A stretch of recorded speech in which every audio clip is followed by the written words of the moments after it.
we're here in London where Veuve Clicquot are about to launch a new range of wines, a range of older vintage wines called the Cave Privé collection, the private cellar collection. But we're very lucky to be joined by Dominique Demarville, the cellar master from Veuve Clicquot, who's going to let me taste through the range of Veuve Clicquot wines, and we'll have a little chat about them. Dominique, welcome. It's a pleasure, Tom. Hello to everybody. I'm very pleased to be here in London to share with you our wines. For now, I just wanted to have a little word with you about what it feels like to have one of the most responsible jobs, I guess, in all of Champagne. Chef de Cave for Veuve Clicquot is a big challenge. Yes, you're right. It is a big challenge because Veuve Clicquot has a wonderful image everywhere in the world right now. Of course, mostly here in the UK, and the challenge is to continue. Fantastic. I think we should start to taste the wines. And we start with, I guess, the famous orange or yellow label, the bedrock of the company. Yellow label is always our first objective.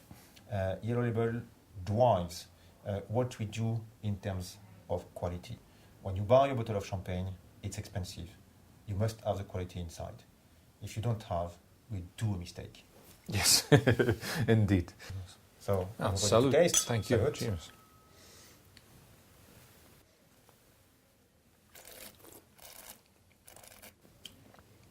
Everything starts with the powerful of the Pinot Noir. You have a certain creaminess coming after, which is another important size of the Veuve Clicquot style. Yep. And you have a tremendous length. Fantastic. This is drinking beautifully.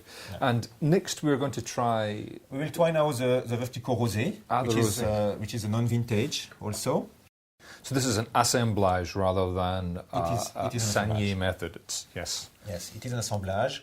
And the level of red wines inside the blend is roughly 12 to 13%. So it's a very light level of red wines, just to give the color. Yeah. And also to give some wet, fresh fruitiness to the wine.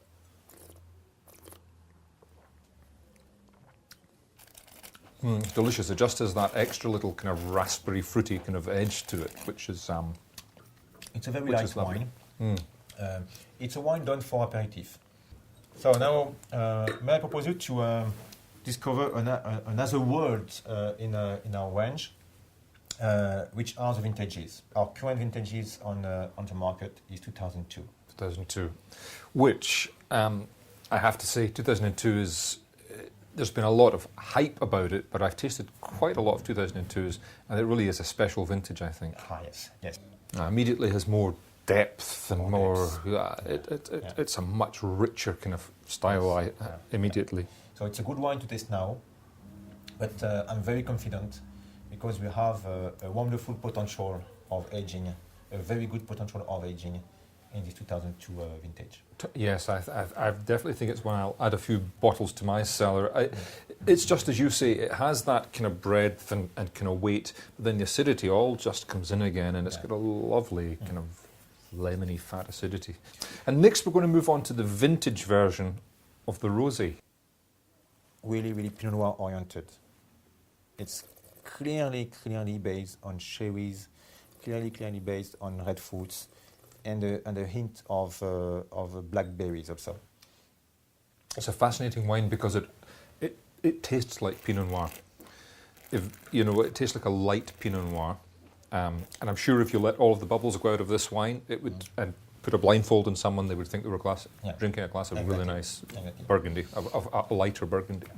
The contrast is a big contrast between this and the 2002 vintage wine, yes. But both lovely wines in their own way, I have to say.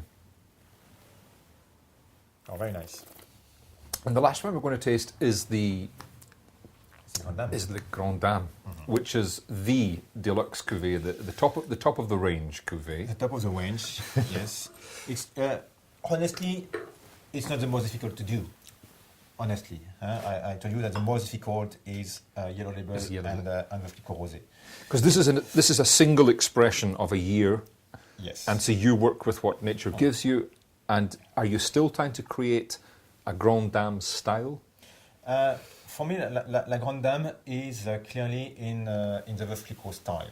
That's why the label is full yellow label color, like yellow label. If you Yes. take both together, it's clear we are in the same family. A family resemblance. Cheers And again. Cheers, Dominique. cheers again, Tom. Yeah, As you can see, the color is a little bit clearer than the vintage. Bubbles are very delicate, very tiny, very light. Very complex nose. Very complex nose, yes. With a lot of minerality, citrus, candied citrus note, citrus tart flavors. And lots more of the yeast flavour coming through here also, I think. A lot more of that autolytic flavour. It's really quite broad and quite yeasty and quite...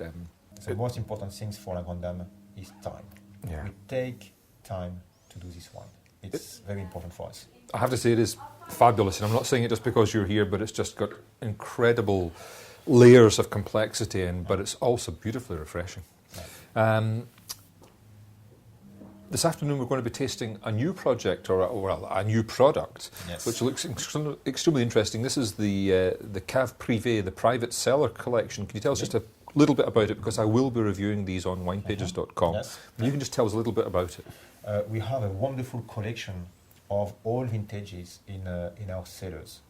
And the idea behind the Cave Privé is to launch on the market some bottles, but also some magnums, and also some Jeroboams of this Vinothèque. This Cave Privé is launched this year because it is the 200th anniversary of the first vintage at Veuve Clicquot.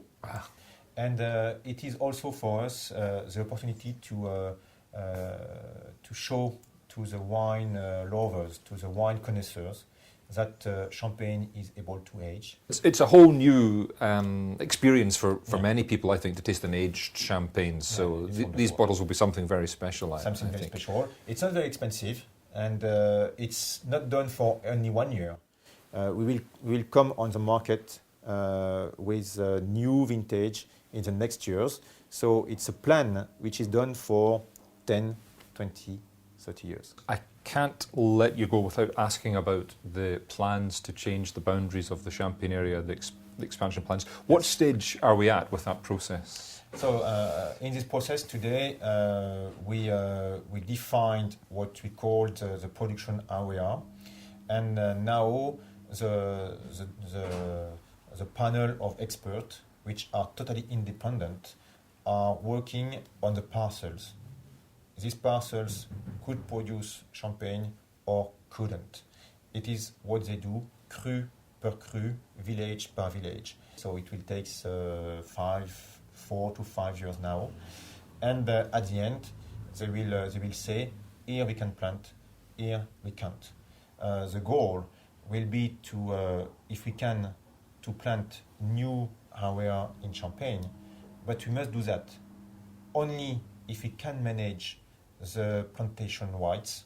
So for Veuve Clicquot, it's as much about quality as quantity, as volume, in terms of the new area. Yeah. For me, Champagne will stay a small region. Even we can plant new areas, it will stay a small region. The wines are tasting really, really good. You've got a big job to keep these wines to this level. I cross the fingers, and I'm sure it will work. We should watch them as well. Thank you so much again for tasting with us. Thank you, Tom. Dominique Demarville, thank you. Cheers and all the best. Bye-bye.